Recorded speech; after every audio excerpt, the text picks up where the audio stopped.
ധ്യാൻ ചേട്ടന്റെ ക്യാരക്ടറിനോട് സാമ്യമുള്ളത്. അപ്പൊ തന്നെ നമ്മൾ ഊഹിച്ചു ചതിയാണ് അല്ലേ?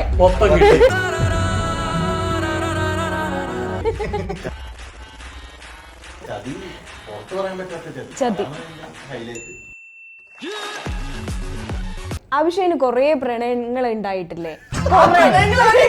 അതന്നെ, അതിലേറ്റവും ഭയങ്കര തേപ്പ് കിട്ടിയ ഒരു സ്റ്റോറി ഏതായിരിക്കും? ഓൾറെഡി പറഞ്ഞ ഫുള്ള് തേപ്പാന്ന്. അതിൽ ഏറ്റവും വിചാരിച്ചിട്ടുണ്ട് ഇത് എന്റെ ഇമേജിനെ ഇത് ബാധിക്കും എന്ന് വിചാരിച്ചു. ഞാൻ ചിന്തിച്ചിട്ടുള്ളൂ. ലാലേട്ടന് ശത്രുക്കളുണ്ട്, മമ്മൂക്കയ്ക്ക് ശത്രുക്കളുണ്ട്. ഈ ഇന്റർവ്യൂ ഒരു കലകത്തിനിടയാക്കും. ഇതില് ഏറ്റവും ഇൻട്രസ്റ്റിംഗ് എന്ന് പറഞ്ഞാൽ ധ്യാൻ ചേട്ടന്റെ പേരാണ് എന്നുള്ളതാ. എങ്ങനെ ഉണ്ടായിരുന്നു ആ ഒരു കോംബോ? ഓ, എന്നിട്ട് എങ്ങനെ ഈ ഞാൻ ചെയ്തത് പരാജയമാണെന്ന് സമ്മതിക്കാനുള്ള കാരണം എന്താ? അല്ലെങ്കിൽ ആ ഗഡ്സ് എങ്ങനെ?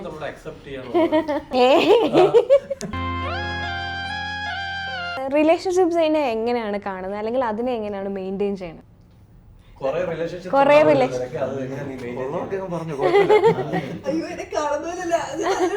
ഇതാണോ നീ പറഞ്ഞ നല്ല കുട്ടികള്? കൾച്ചർലെസ് സങ്കല്പത്തിലുള്ള ഒരു പെൺകുട്ടി എങ്ങനെയാണ്?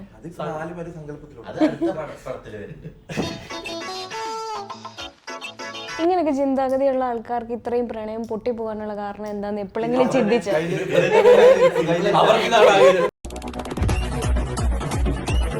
കൂടത്തിൽ ഒരു അവിഹിതവും കൂടി ഉണ്ടല്ലോ. ബാക്കി ഞങ്ങൾ ഊഹിച്ചെടുക്കും. സിനിമ യൂട്യൂബിലിടാം, ഇത് നമുക്ക് തിയേറ്ററിൽ എന്റെ ഇന്റർവ്യൂ ആദ്യമായിട്ട് തിയേറ്ററിൽ. നിന്റെ ഇതുപോലുള്ള തീരുമാനങ്ങളെ ഞാൻ ഇന്നു മുതൽ പ്രോത്സാഹിപ്പിക്കും.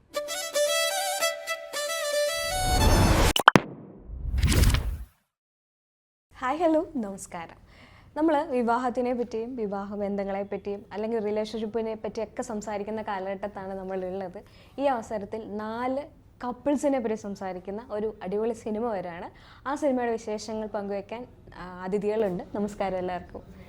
ഓക്കെ, ഇതിൽ എനിക്ക് ഏറ്റവും ഇൻട്രസ്റ്റിംഗ് ആയി തോന്നിയ കാര്യം, വിവാഹം കഴിക്കാത്ത ഒരാൾ അതിനെ പറ്റിയിട്ടുള്ള ഒരു കഥ എഴുതുന്നു. വിവാഹം കഴിച്ച ഒരു ഡയറക്ടർ അത് ഒരു ഡയറക്റ്റ് ചെയ്യുന്നു.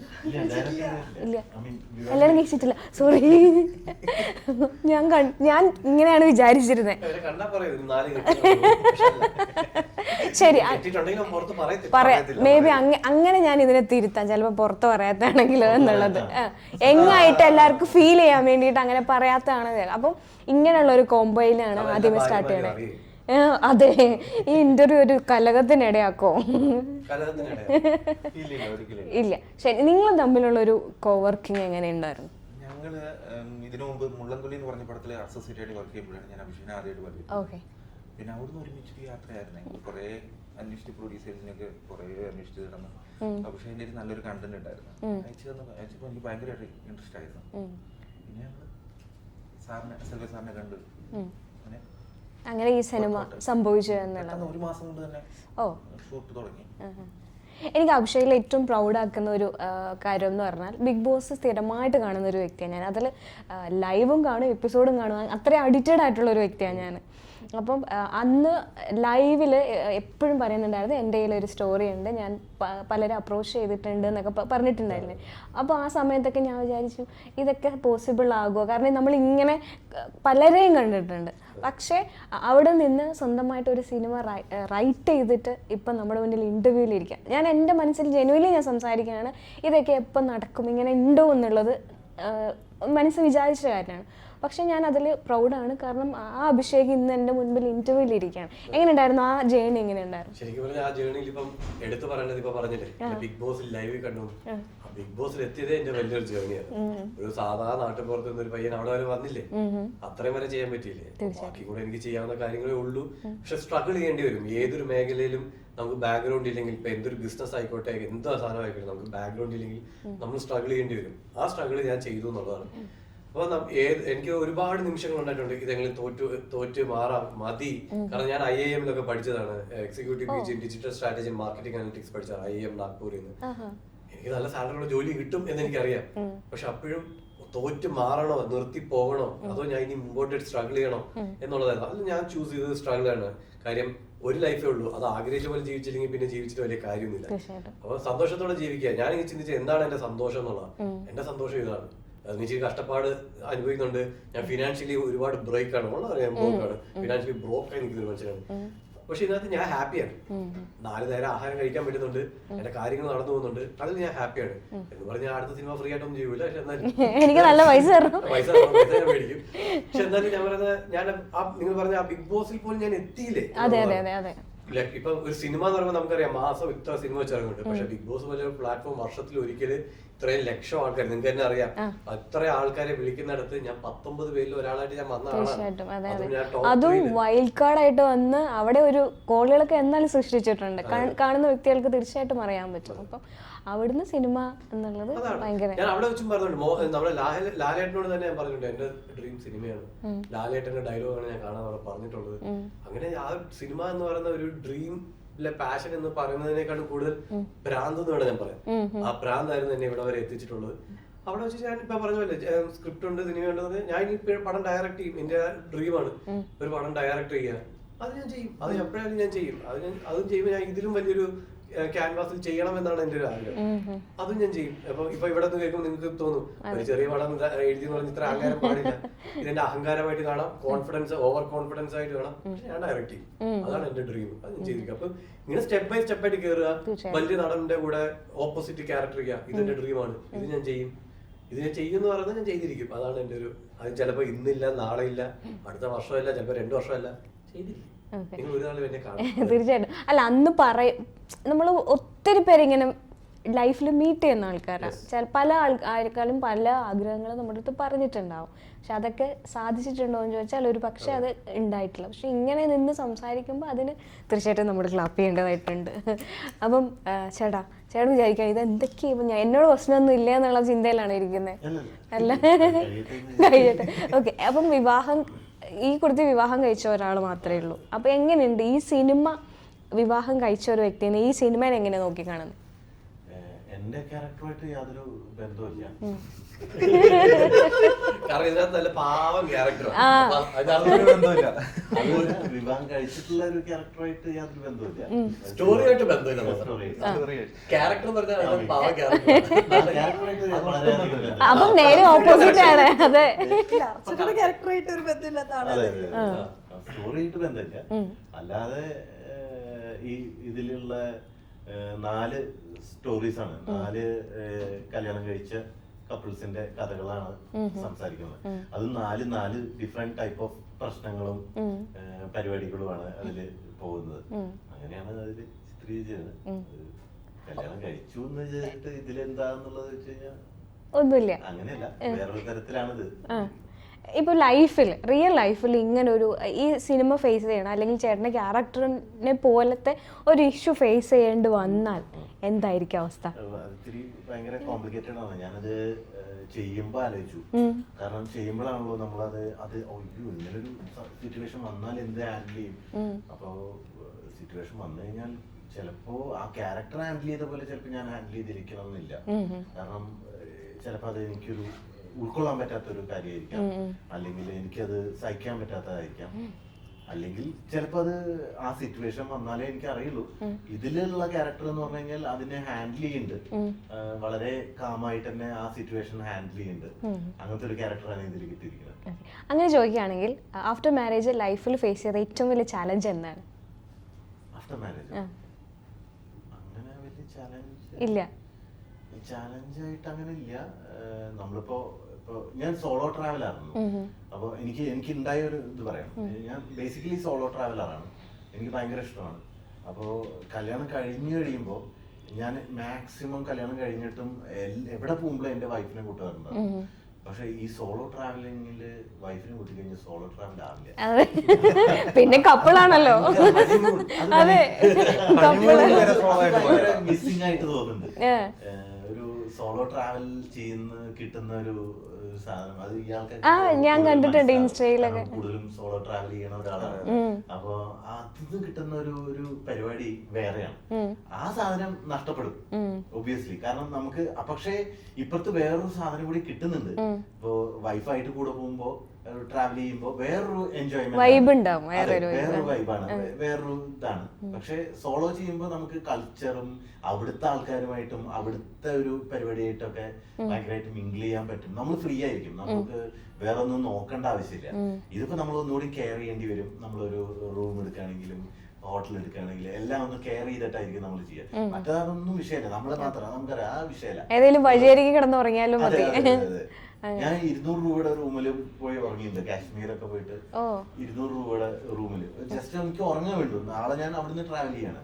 അപ്പൊ അങ്ങനെയൊക്കെ ചെയ്തിട്ടുണ്ട്. പക്ഷേ ഇതൊരു വൈഫായിട്ട് പോകുമ്പോ അങ്ങനെ ഒരു സ്ഥലത്ത് നമ്മള് സ്റ്റേ ചെയ്യില്ല. അതൊക്കെയാണ് അതിന്റെ ഒരു വ്യത്യാസം. ബ്ലസ്സിനും സോളോ ട്രാവൽ ചെയ്യാറുണ്ട്.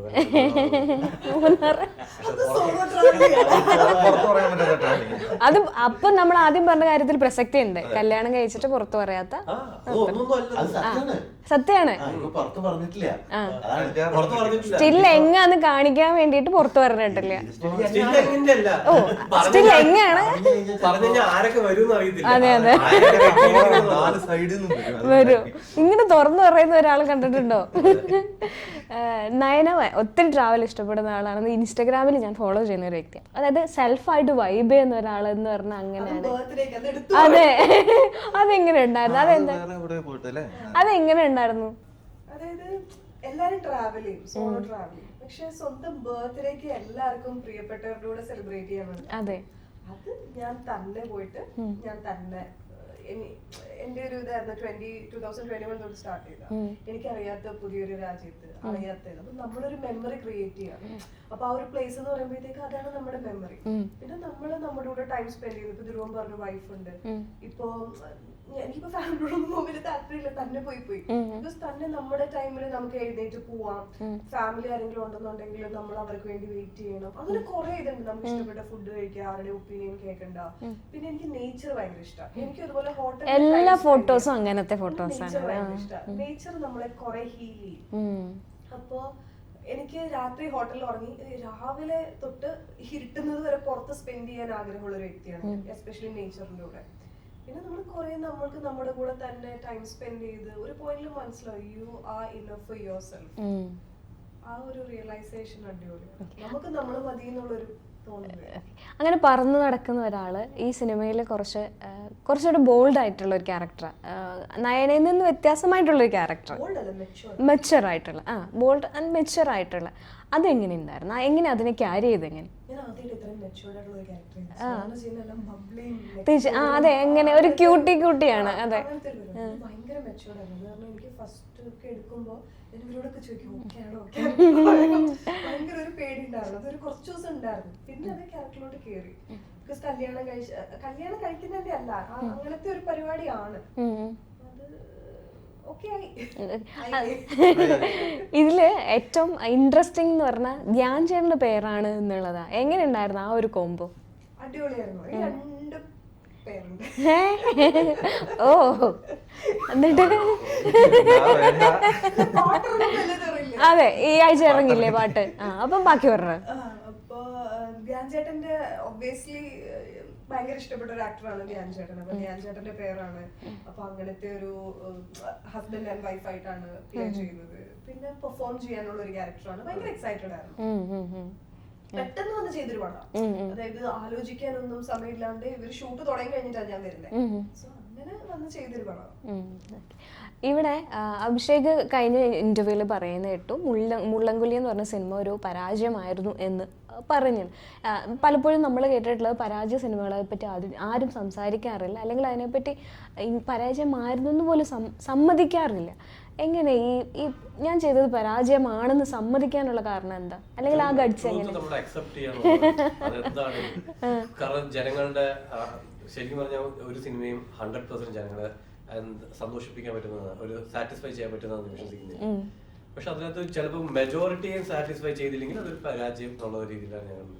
അപ്പൊ അതിന്റെ മെജോറിറ്റിക്ക് അങ്ങനെ സാറ്റിസ്ഫൈ ചെയ്യാൻ പറ്റിയില്ല എന്നുള്ളത് നിങ്ങൾക്കും അറിയാം, എനിക്കും അറിയാം. അപ്പൊ ഞാനിവിടെ വന്നിട്ട് എന്റെ നല്ല സിനിമയായിരുന്നു, ഞാൻ നല്ലോണം ചെയ്തു, ആരൊക്കെയോ നെഗറ്റീവ് പറഞ്ഞുകൊണ്ടാണ് അത് പൊട്ടിയത്,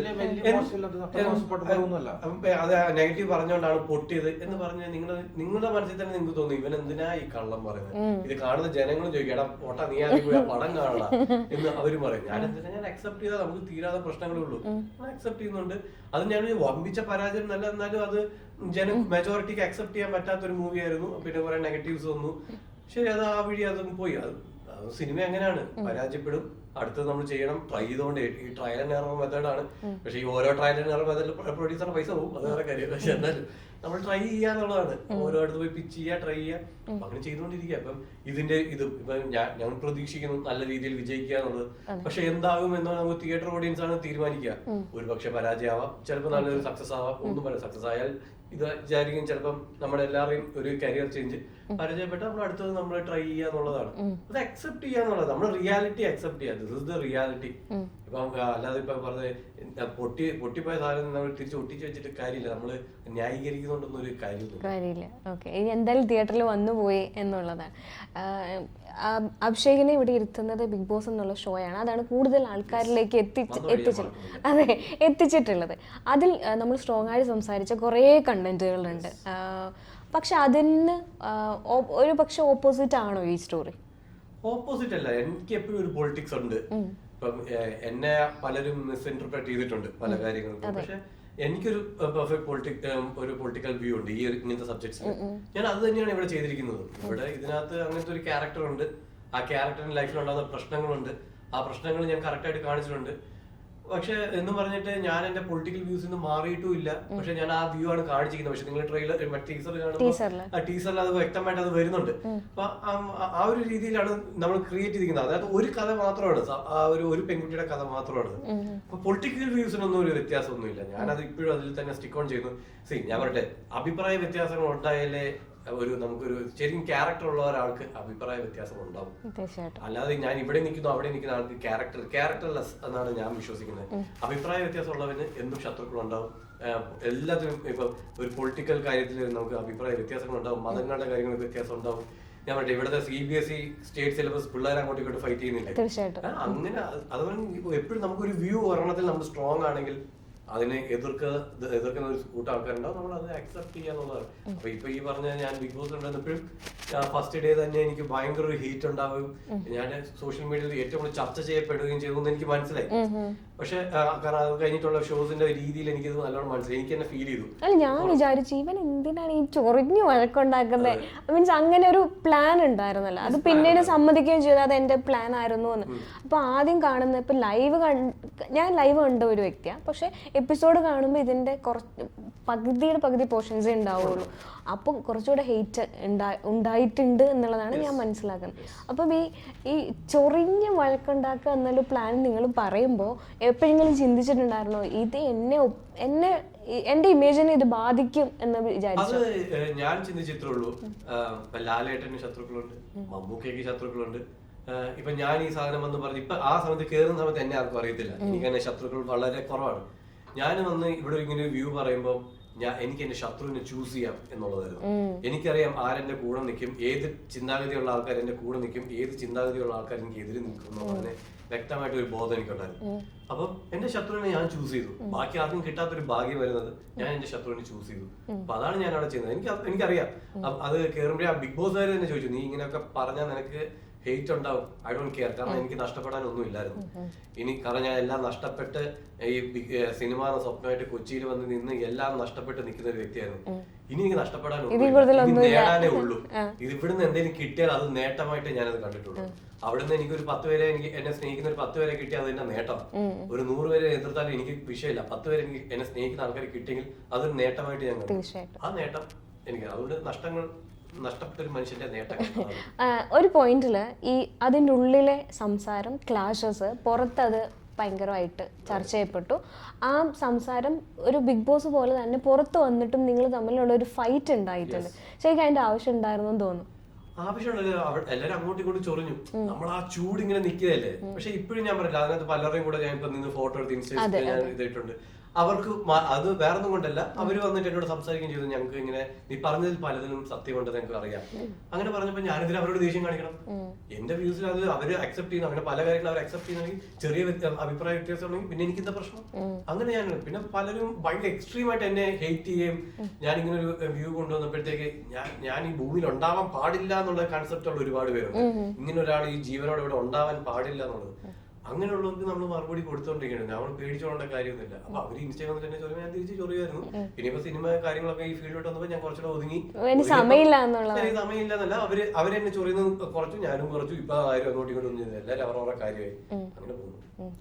ഇപ്പം നയനയുടെ ക്യാരക്ടറിന് 2 റിലേഷൻഷിപ്പിനെ പറ്റി സംസാരിക്കുന്നു എന്ന് പറഞ്ഞു. ഓൾറെഡി പറഞ്ഞു പോയി. ശരി, ഓക്കെ. അപ്പം റിലേഷൻഷിപ്സിനെ എങ്ങനെയാണ് കാണുന്നത്, അല്ലെങ്കിൽ അതിനെ എങ്ങനെയാണ് മെയിൻറ്റെയിൻ ചെയ്യുന്നത്? കൊറേ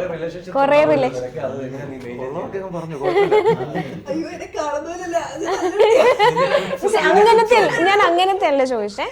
സോളോ ആയിട്ട് ട്രാവൽ ചെയ്യാൻ, സോളോ ആയിട്ട് ഇരിക്കാൻ ആഗ്രഹിക്കുന്ന ആൾ എങ്ങനെയാണ് റിലേഷൻഷിപ്പിനെ മെയിൻറ്റെയിൻ ചെയ്യണമെന്ന് ചോദിച്ചത്. ഞാൻ ചോദിച്ചത് അതല്ല, ഇതല്ല എന്റെ ക്വസ്റ്റ്യൻ. എനിക്ക് ജീവിതത്തിൽ ചതിക്കാൻ പറ്റാത്ത സിനിമയിൽ അഭിനയിച്ചു തീർത്തു. അപ്പൊ അങ്ങനെ ചതികൾ സംഭവിച്ചിട്ടുണ്ട് എന്നുള്ളതാണ്. അങ്ങനെയൊന്നും ഞാൻ പറഞ്ഞിട്ടില്ല. ചതിക്കണമെന്ന് ആഗ്രഹം ഉണ്ടായിരുന്നു, ചതിക്കാൻ പറ്റിയില്ല. സിനിമയിലൂടെ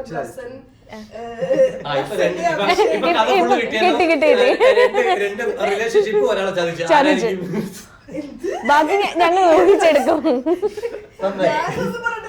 കാര്യം ചെയ്യാം, സിനിമ യൂട്യൂബിലിടാം, ഇത് നമുക്ക് തിയേറ്ററിൽ പഠിക്കാം. എന്റെ ഇന്റർവ്യൂ ആദ്യമായിട്ട് തിയേറ്ററിൽ. എന്റെ ക്വസ്റ്റ്യൻ എവിടെയോ പോയി. എനിക്ക് മനസ്സിലായില്ല.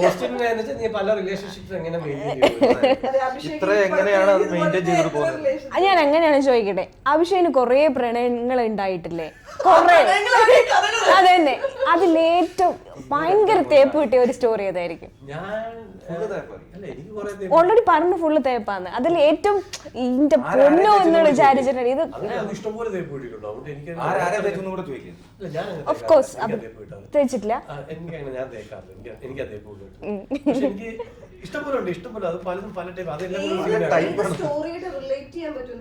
അത് അതെ, എങ്കിൽ അത് പറയും. അല്ല, അത് കല്യാണം കഴിക്കാതെ പോയി. അതിന് ഇപ്പൊ എല്ലാം റിയൽ ആയിരിക്കണം എന്നില്ലല്ലോ സിനിമയില്. കുറച്ച് റിയലും കുറച്ച് അല്ലാതെ നമ്മൾ ക്രിയേറ്റ് ചെയ്യണം. ഇല്ല,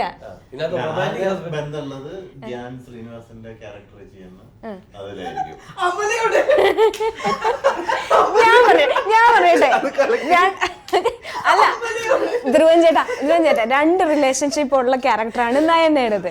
അപ്പം ധ്യാനുമായിട്ട്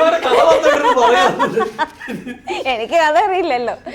എന്നിട്ട് അതിനകത്ത് ധ്യാൻ ചേട്ടന്റെ ക്യാരക്ടറിനോട് സാമ്യമുള്ളത്. അപ്പൊ തന്നെ നമ്മൾ ഊഹിച്ചു ചതിയാണ് അല്ലേ? ചതി. ഈ സിനിമയിൽ ലാസ്റ്റ് 3 പേര് മരിക്കും. ഇതാണ് ക്ലൈമാക്സ്. ഉള്ള കാര്യം പറയും. ഏത് ക്യാരക്ടറിനോട് റിലേറ്റ് ചെയ്യാൻ? അന്ന് ഏത് ക്യാരക്ടർ?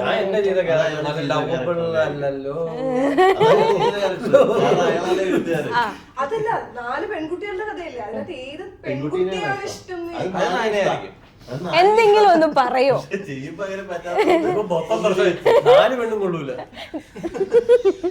2 പെമ്പിള്ളാരിക്കുമ്പോൾ അങ്ങനെ പറയുന്നത്, പെമ്പിള്ളാര് കൊള്ളൂല. അങ്ങനെ കൊള്ളൂല. സങ്കല്പത്തിലുള്ള ഒരു പെൺകുട്ടി എങ്ങനെയാണ്? പടം ചെയ്യുന്നത് വരെ ഇപ്പൊ എന്താ പറയാ, സാരി കൊടുത്ത് നാടനായിട്ട് മുടിയൊക്കെ ഉള്ള അങ്ങനത്തെ ഒരു കുട്ടി ആയിരുന്നിട്ടുണ്ടാവാ ഇഷ്ടം. മുടി വേണമെന്നുണ്ട്, ചപ്പി ആയിരിക്കണമെന്നുണ്ട്, നല്ല ആവശ്യം, നല്ല മോഡേൺ, ആവശ്യത്തിന് മോഡേൺ. കുറിച്ചാണ് തോന്നുന്നു പറയാൻ. നയനിക്ക് മുടിയില്ലല്ലോ. മുടിയില്ല. അയ്യോ, എനിക്ക് മുടി ഉണ്ടായിരുന്നു, ഞാൻ വെട്ടിക്കളഞ്ഞ എന്തായാലും പോയി. അപ്പം എന്തായാലും പോയി. അപ്പൊ ഇങ്ങനത്തെ ഒക്കെ സാധനങ്ങളേ ഉള്ളൂ. എനിക്ക് കുക്ക് ചെയ്ത് തരുന്നത് ഭയങ്കര ഇഷ്ടമാണ്.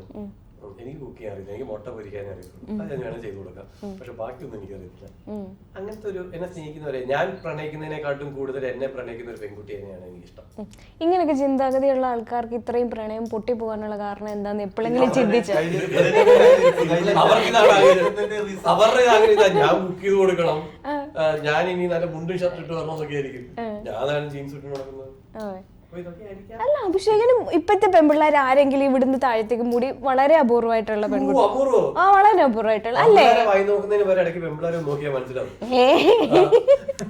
പെൺപിള്ളേരെ നോക്കാറുണ്ട്. എനിക്ക് നല്ല മുടി ഉണ്ടായിരുന്നു, ഞാനൊരു പടത്തിന് വേണ്ടിട്ട് കളഞ്ഞ. അല്ല, ഇപ്പത്തെ പെൺപിള്ളേരെല്ലാം മോഡേൺ രീതിയിൽ ഹെയർ കട്ടൊക്കെ ചെയ്ത് ഹെയർ കളറൊക്കെ ചെയ്ത് അങ്ങനെയാണല്ലോ. ഉണ്ട്, ഉണ്ട്, ഇല്ലെന്നല്ല, നേരത്തെ അപേക്ഷിച്ച്. അല്ല, ഞാൻ പറയാം, അപ്പൊ സൈഡിൽ കൂടെ ഒന്ന് പെൺപിള്ളേരെ കാണാം. എന്റെ വീട്ടിലൊരു ഭർത്താവ് ഇരിപ്പുണ്ട്.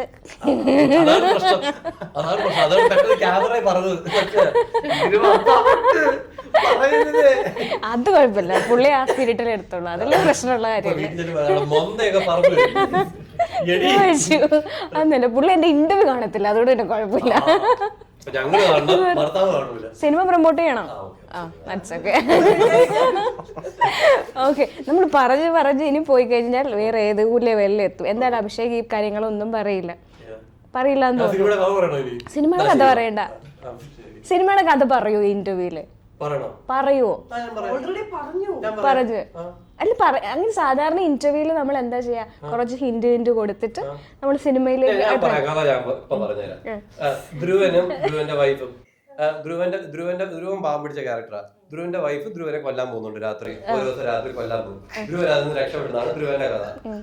പിന്നെ അനീഷേട്ടനും മറ്റേ ശ്രുതിക്ക് എന്തോ സൈക്കിക്ക് ഭ്രാന്തുണ്ട്. അപ്പൊ രാത്രി ആകുമ്പോ അവളെ ഇറങ്ങി ഓടിക്കളയും. അപ്പൊ അവളെ തിരിച്ചുകിട്ടലാണ് അമറിന്റെ ക്യാരക്ടറിന്. പിന്നെ ഞങ്ങൾ രണ്ടുപേരും ഭയങ്കര റൊമാൻറ്റിക്കാണ്. പക്ഷെ ഞങ്ങൾ ഒരു കറങ്ങാൻ പോയപ്പോ ആക്സിഡന്റ് ആയി മരിച്ചു കഴിഞ്ഞിട്ട് ഇവർ എങ്ങനെ തിരിച്ചു വന്നു എന്നാണ് ഞങ്ങളുടെ കഥ. പക്ഷെ അടുത്ത ദിവസം നോക്കുമ്പോ ആ ജീവനോടുണ്ട്. അതെങ്ങനെയാണുള്ളത്. പിന്നെ അത് ധ്യാൻ ചേട്ടനും ഇവർ രണ്ടുപേർക്കും മുഴുത്ത ഭ്രാന്താണ്. അപ്പൊ ഇവരെ എങ്ങനെ ഹോസ്പിറ്റലിൽ എത്തിക്കും? കൂടുതൽ ഒരു അവിഹിതവും കൂടി ഉണ്ട്. അവിഹിതം ഇപ്പൊ എന്നോടാ വരുന്നത്. അപ്പൊ ഞാൻ എങ്ങനെയും ഇവരുടെ അവിഹിതം കാണിച്ചിട്ട് ഇവർ രണ്ടുപേരും ഹോസ്പിറ്റലിൽ അഡ്മിറ്റ് ചെയ്യാം. ഇതാണ് ഈ കാര്യം. ശരി, ഈ ഇന്റർവ്യൂ കഴിയുമ്പോൾ എന്നെ ഹോസ്പിറ്റലിൽ അഡ്മിറ്റ് ചെയ്യേണ്ടി വരും. അതുകൊണ്ട് തൽക്കാലം നമുക്ക് ഇന്റർവ്യൂ ഇവിടെ കൊണ്ട് നിർത്താം. സിനിമ നമുക്ക് തിയേറ്ററിൽ കാണാം. തിയേറ്ററിൽ സിനിമ കണ്ടിട്ട് ഞാൻ വിളിക്കും, അല്ലെങ്കിൽ ഞാൻ നേരിട്ട് കാണും. അത് ഉറപ്പ്. ഞാൻ കാണും, എൻ്റെ നമ്പറുണ്ട്, മറക്കല്ലേ. അപ്പം എല്ലാവർക്കും ഓൾ ദി ബെസ്റ്റ്. സിനിമ നല്ല വിജയമാവട്ടെ. വേണമെങ്കിൽ സെക്കൻഡ് പാർട്ടും വരട്ടെ. അതെ, വിവാ 2. ഇനിയും കല്യാണം കഴിക്കേണ്ടി വരുമോ? എനിക്ക് അഭിനയിക്കാൻ അവസരം തരുമോ? എനിക്ക് അഭിനയിക്കാൻ അവസരം തരുമോ? ശരി, അതാ ഇന്റർവ്യൂ നിർത്തിയിരിക്കുന്നത്. Thank you so much.